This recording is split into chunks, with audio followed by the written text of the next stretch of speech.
Un'altra prima linea è quella della rianimazione di Padova, un reparto completamente isolato e dedicato ai malati di coronavirus, personale sotto pressione giorno e notte. Giacinto Pinto ha incontrato il direttore. Vediamo.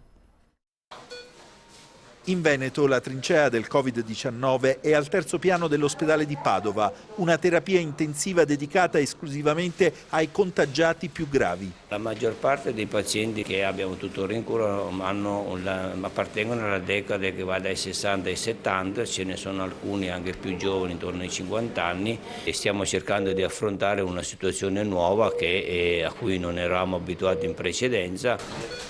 L'unico rumore qua dentro è quello delle macchine per la ventilazione.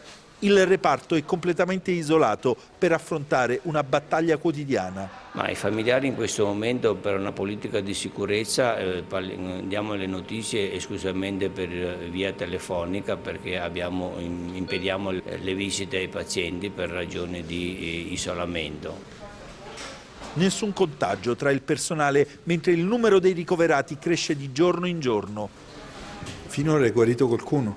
Ce ne sono stati 2 che sono migliorati, che sono ritornati a respirare spontaneamente in questo momento. Adesso saranno da seguire nel tempo per vedere se ci sarà un recupero sicuro da poterli gestire al di fuori di un'area intensiva.